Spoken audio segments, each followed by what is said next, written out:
Hello ladies and gentlemen, morning gardener. My bag of dried cow manure, which will be part of my seed starter mix that I make up. Still got my container here going. It's on the heating pad. It's on the heating pad, ladies and gentlemen, doing its thing. I think I'll close that off. Keep as much heat in as possible. I have 2 plants coming up there, and so far 1 there. I'll check them and see what moisture levels are. And these here are my tomato plants. These are second leaves, so they're growing really good. Those are the, God, what's it called? I'll give you the name of it later. I don't know the name of this tomatoes right offhand. But we got the purple Cherokee there on the left. And we got the other one there, so it's growing bigger. So soon they're gonna have to be changed out and go into a, separate pots. I already told you about these pots here. Holes. This one doesn't have holes. I must have forgot that one. So what I did is I put holes in them all the way around, like this. Yep. All right. Okay, what I'm doing, folks, is in my bag of peat moss, I'm taking and I'm adding here. Whoop, let me move my foot there. I'm adding here, and I'm gonna create a 60-40 mix. So I take my little scooper here, because I was using my hand, but I said I don't want to be here all day. I'm just using this, and there we are. That's it. That should be it. Okay, now for the rest of the ingredients. Well, there we go, folks. It's my mix. It's not exact. I don't do that. I don't care about that. Right here at the far right is the cow manure with a little bit of vermiculite in it, perlite. And then next to that is the perlite. And then next to that is the peat moss. No exact measurements, but the largest quantity of everything is the peat moss. Then this goes in. This is my mix here, plant food. And what will happen with this is I will do a teaspoon per every cup, every 16-ounce cup, which is here. In my other mix, I'll use that right there, that cup to measure. And put that right there because I'm gonna need it. And that's it, folks. I'm gonna mix this up and I'll be right back.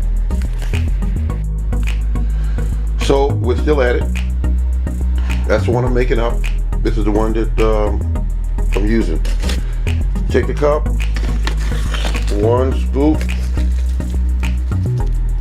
1 scoop, in it goes.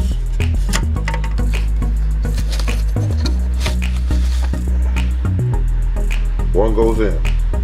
Doing it with 1 hand, so it's kind of tricky for me. 1 scoop.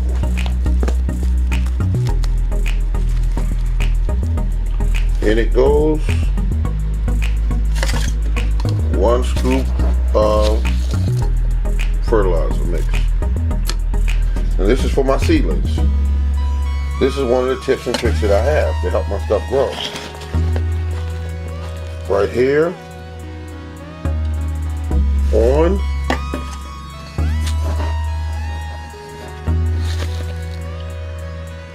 and on. And these are the results. That's the results. Beautiful stuff, folks. Now these are eating on their own now because they have their second leaves. These are just starting their second leaves, so they're only surviving on what they came in this world with. These right here are eating now, so they're gonna really skyrocket. Now, like I said before, there's no heat pan under these because if you want to stop them from getting lanky, once they break ground like these have, you get rid of the fact that you need them on that, and you start doing one thing to them, giving them light. And that's the light. I have $26 light box, $26. Okay, so these right here I gave a drink, and they're doing okay. Put a little bit of cinnamon on them because they were having problems with mold, and a little light sprinkling with cinnamon gets rid of that. And there we go. This has been the Morning Gardener. Well, folks, this is my plant food. 2 gallons of it. This might last me all the way through, growing my seedlings. I didn't have rainwater to put in them, so what I did is I took them and filled them with water from my house, and I leave the caps off for 24 hours and let them evaporate all the chemicals from it. It's half strength mix, and it is water soluble. It's definitely something that you can get into, feeding your plants instead of just water them and feed them at the same time. And this is what they cost.